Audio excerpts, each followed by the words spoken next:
As últimas horas da noite de segunda-feira foram marcadas por ataques balísticos de alta precisão no coração da cidade de Erbil, no norte do Iraque, o que as primeiras informações sugeriram que os alvos eram o consulado dos Estados Unidos e um edifício sede de autoridades oficiais de Israel. As imagens que vocês estão observando nesse momento mostram o impacto de pelo menos 4 mísseis balísticos lançados em Erbil. E percebam nesta imagem a trajetória do míssil viajando em direção à cidade iraquiana. Mísseis que as autoridades iraquianas haviam cogitado inicialmente terem sido disparados por grupos terroristas financiados e armados pelo Irã. No entanto, foi exatamente o Irã que lançou os mísseis balísticos. O próprio corpo da Guarda Revolucionária Islâmica do Irã, através de seus parceiros de comunicação, afirmou minutos após a barragem de mísseis que as ações resultaram na destruição de uma sede de agência de inteligência israelense do Mossad, especificamente na região do Kurdistão, no Iraque. Sendo assim, quando a poeira baixou, percebeu-se que o alvo na região do Kurdistão foi exatamente a mansão de um bilionário curdo, Pesharan Dizai. Ele e um membro de sua família foram mortos e 5 estão gravemente feridos. Pesharal era o presidente do grupo Falcon e desenvolvedor do Empire World Real Estate Development, de 2,3 bilhões de dólares avaliado. Segundo o Irã, Dizai estava envolvido em supostas participações na inteligência israelense e servia como ponte vital de comunicação no eixo Israel, Síria, Iraque e Irã. O corpo da Guarda Revolucionária Islâmica do Irã também reivindicou a responsabilidade pelo ataque com mísseis à cidade de Alepo, no norte da Síria, afirmando que teve como alvo várias instalações do ISIS que contribuíram e reivindicaram 2 ataques bombas por controle remoto contra a rota memorial de Qassem Soleimani na cidade de Kerman, no Irã, que resultou na morte de mais de 100 iranianos.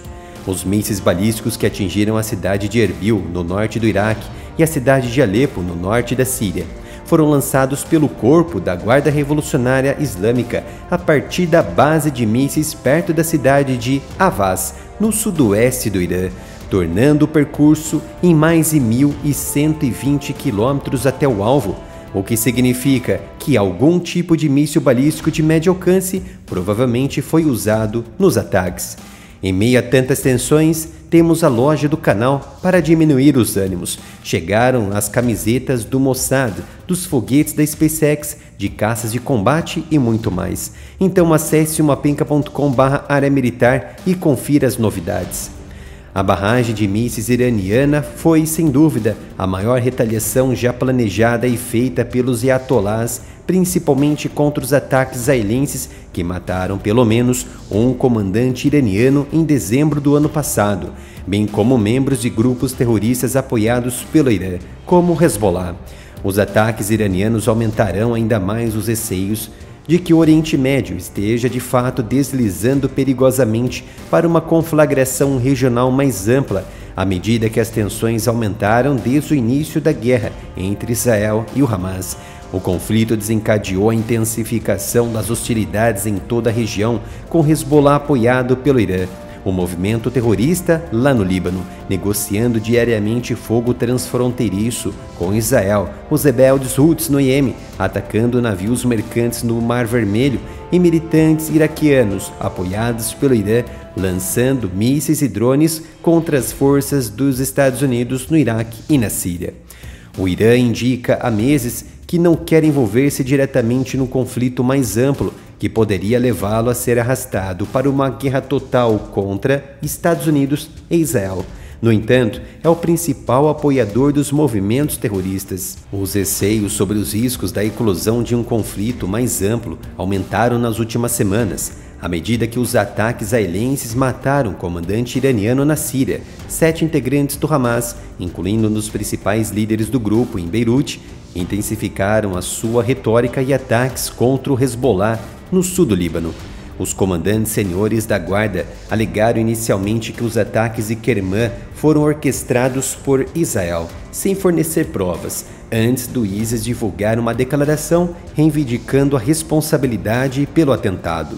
Esses ataques iranianos já aconteceram anteriormente, mas não com esta intensidade. Há 2 anos, a Guarda Revolucionária lançou um ataque com mísseis em Erbil, alegando também que tinha como alvo um centro de inteligência israelense. Isso aconteceu dias depois de um ataque aéreo israelense perto da capital síria, Damasco, que teria matado 2 comandantes iranianos.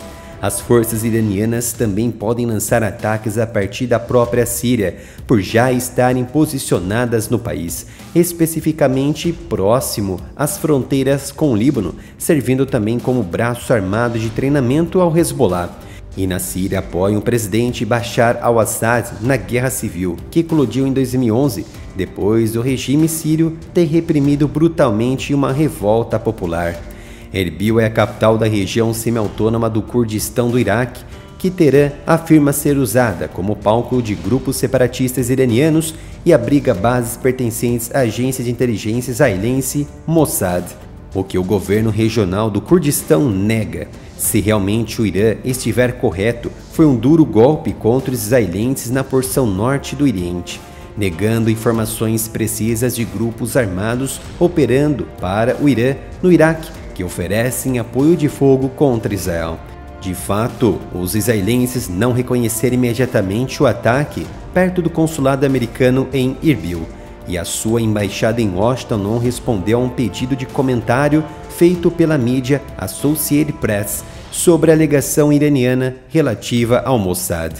O porta-voz do Departamento de Estado americano, Matthew Miller, condenou os ataques e disse serem imprudentes com mísseis do Irã e minam a estabilidade do Iraque. Um responsável ainda da defesa dos Estados Unidos, que falou sob condição de anonimato para discutir detalhes que não foram tornados públicos, disse que os Estados Unidos rastrearam os mísseis que atingiram o norte do Iraque e o norte da Síria, e que nenhuma instalação dos Estados Unidos foi atingida ou danificada nos ataques. Um oficial de segurança iraquiano disse que Erbil foi alvo de vários mísseis balísticos, mas não deu mais detalhes.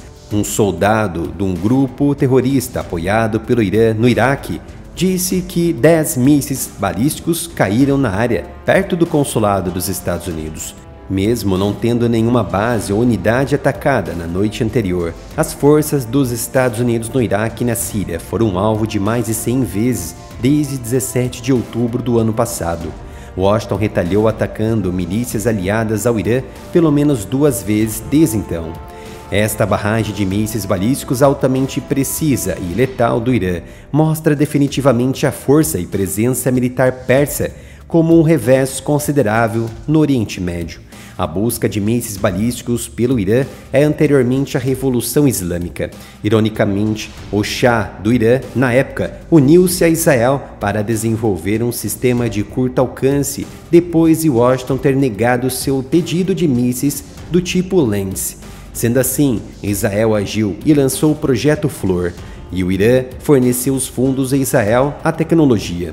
A monarquia na época de Mohammad Reza Pahlavi também buscou tecnologias nucleares, sugerindo interesse em um sistema de entrega de armas nucleares. Ambos os programas entraram em colapso após a Revolução. Sob o Shah Reza Pahlavi, o Irã tinha a maior força aérea do Golfo, incluindo mais de 400 aviões de combate. Mas a capacidade de ataque profundo do Irã degradou-se rapidamente após a ruptura dos laços com o Ocidente, ter limitado assim o acesso a peças sobressalentes, manutenção, formação de pilotos e armamento avançado após a Revolução Esquerdista no país. Assim, Teherã recorreu aos mísseis para fazer face a uma necessidade imediata em tempos de guerra, após a invasão do Iraque em 1980. O Irã, por sua vez, adquiriu os mísseis soviéticos Scud-B, primeiro da Líbia, depois da Síria e da Coreia do Norte. Utilizou então esses mísseis de alcance de 300 km contra o Iraque de 1985 até o fim da guerra em 1988. Agradeço a sua presença nas análises diárias do canal e se gostou deste vídeo, então se inscreva e ative as notificações e receba as análises sobre geopolítica e defesa 24 horas por dia. Basta entrar nos canais do Telegram e do WhatsApp com os links disponíveis aqui nos comentários.